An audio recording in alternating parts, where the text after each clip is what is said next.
කෙටි කාලෙකින් රෝස මල් හදන්නයි යන්නේ. අපි මුලින්ම කෝන් ෆ්ලවර් ටිකක් බෝඩ් එකට ඉගෙනමු. ඊට පස්සේ අපි මේ පාච්මන්ට් අයිසින් පේස්ට් එකක පාච්මන්ට් අයිසින් එකක් මේක රෝලින් පින් එකකින් තුනී කරන්න.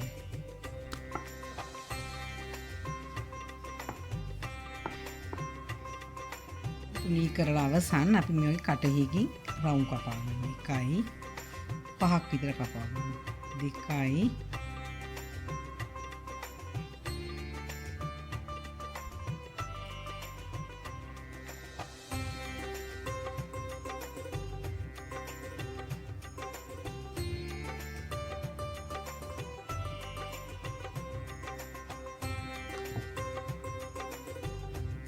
රවුම් 5 මේ ටූල් එකකින් මම ලස්සනට වටේ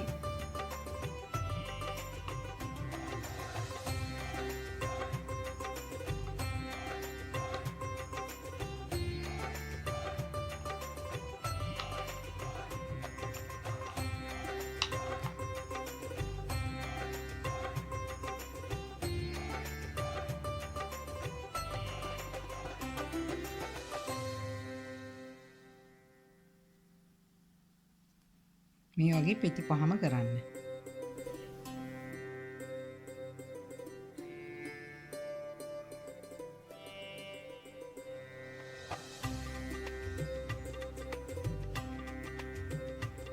ඉතින් අපි ටූල් කරලා ඉවරයි. පෙති පහේ මැද්දේ මෙහිම චුට්ටක් දාලා එක පෙත්තක් තියන්න. මේ අර අපි පාච්මන්ට් අයිසින් හදා ගන්න ගත්ත ජෙලි මිශ්‍රණය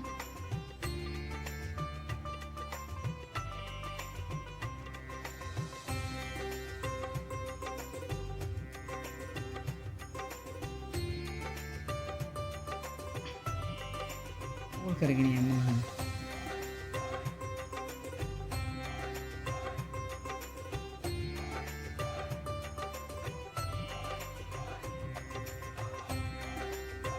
ඊට පස්සේ බියෙන් මෙහෙම හරි මැද්දෙන් කපන්න.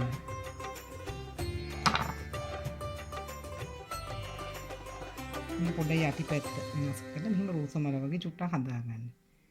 මෙතන එක රෝස මලයි. තව රෝස මල් දෙකක්. මේ තියෙන රෝස මල් දෙක. මේක හරි ඉක්මන්. අර පෙත්ත හදා යන්න ගියාම ගොඩාක් වෙලා යනවා. අපි දැන් තව රෝස මල් ටිකක් හදමු. කෝන් ෆ්ලවර් ටිකක් මෙතනට දාලා මෙහින් පොඩ්ඩක් යටපැත්ත ගන්න. නැත්නම් ඇරින ගතිය චුට්ටක් අඩු වෙනවා. කෝන් ෆ්ලවර් මෙහෙම චුට්ටක් ගන්න එක.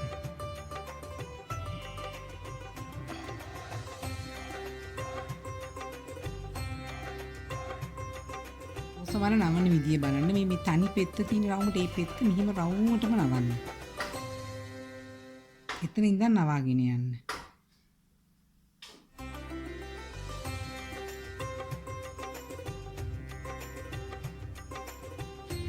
ඊට පස්සේ පින්නෙන් දෙක කපන්න.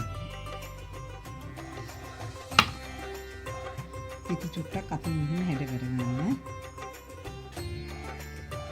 කෝන් ෆ්ලවර් චුට්ටක් තියන්න.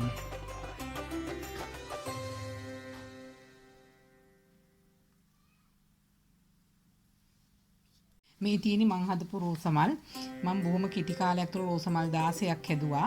මම මේ රෝස මල්ලකට පෙති 5යි පාවිච්චි කරේ. නමුත් ඔයාලට මීට වඩා පෙති ගාන වැඩි කරලා මේ රෝස මල් හදා ගන්න පුළුවන්. ඇත්තටම මේ වගේ පෙත්තෙන් පෙත්ත රෝස මල් සාමාන්‍යයෙන් අපි හදද්දි පෙත්තෙන් පෙත්ත හදලා අපි මේක ජෙලටින් ගාලා අලවන්න ඕනේ. නමුත් හරියම ඉක්මන් මේ ක්‍රමයට රෝස මල් හදන එක ඒ වගේ කාලය ගොඩාක් වෙලා යන්නේ. හදිසියෙ මොකක් හරි උත්සවයකට කේක් එකක් වුණොත් මේ වගේ මේ රෝස මල් හැදුවොත් බොහොම කෙටි කාලයක් තුළ රෝස මල් හදලා අපිට ඉක්මනටම ලස්සන කේක් එකක් හදා ගන්න පුළුවන්. ඒ වගේම මේ රෝස මල් වල අර මං ඉස්සෙල්ලා හදාදී රෝස මල් වලට කෝන් ෆ්ලවර් ගෑවිලා තිබ්බා. නමුත් ඒ කෝන් ෆ්ලවර් ටික වෙලාවකදී පේන්නේ නැතුව යනවා. ඉතින් ඔයාලත් මේ විදිහට ඉක්මනට රෝස මල් හදන්න පුරුදු වෙන්න.